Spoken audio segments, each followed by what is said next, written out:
And new at 9, as we enter a new month, new challenges arise for the City of Milwaukee Police Department. During the month of January alone, 3 officers in Milwaukee County were shot. 6 people were found dead in connection to 1 homicide scene.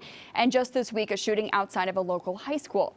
Chief Jeffrey Norman with MPD joining us live now to talk about these events in our community and how to make sense of them, right? It's so important. Let's start with that shooting at Rufus King. It left 4 teens injured. What people may not remember is that MPD and MPS cut ties when it comes to security at school.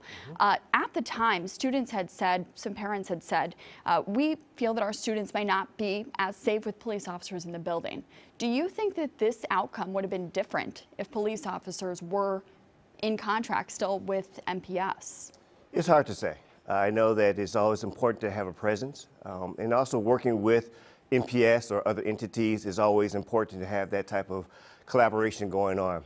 Knowing that we still respond and still interact with MPS, understanding that we still have a great relationship, talking about what can we do more. But definitely, hindsight is always going to be 20/20, and I don't like the Monday night quarterback in regards to what would have been. I know that definitely we're looking at what can we do more of.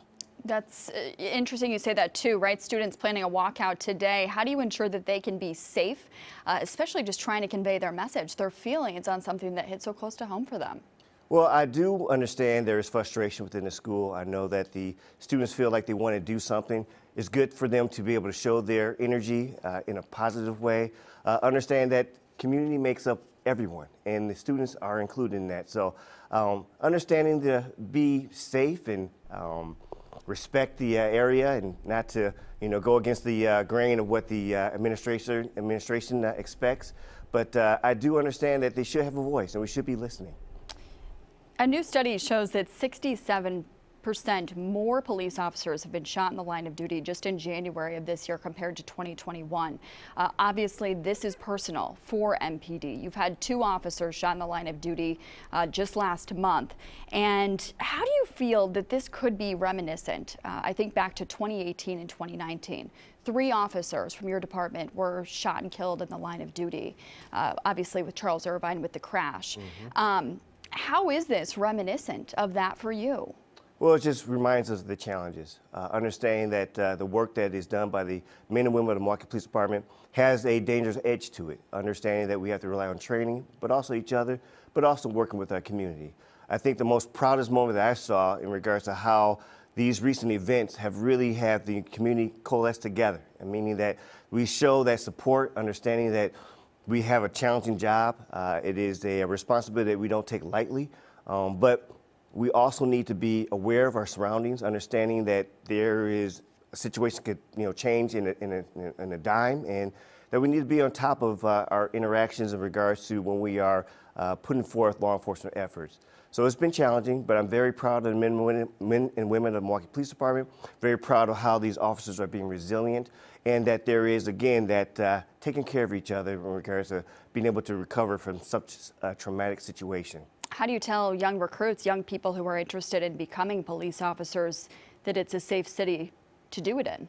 I will look at it from the standpoint, what do you see yourself as being part of the solution? Do you see yourself as answering that call? The residents of the city need you. We need to be able to understand that there is a requirement that we are going to rely on our training. We're going to rely on each other.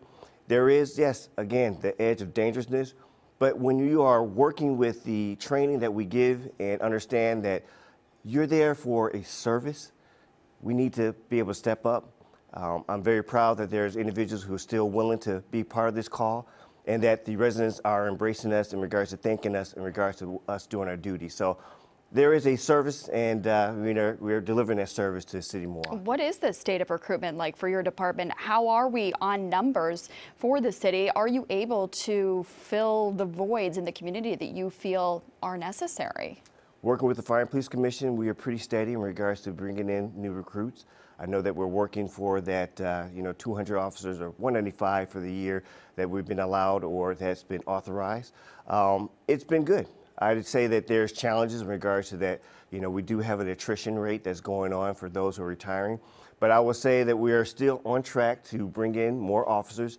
There are still individuals stepping up to the call. and that we can say that we are still bringing in new blood and new energy to assist in this great lift of public safety. Chief, thank you so much for joining us here on Wake Up. So many important issues, topics. Just scratched the surface today, but we appreciate your service and giving a full picture of what this is like to our viewers. So thank you so much. Thank you so much. More Fox 6 Wake Up continues after this quick break. Stay with us.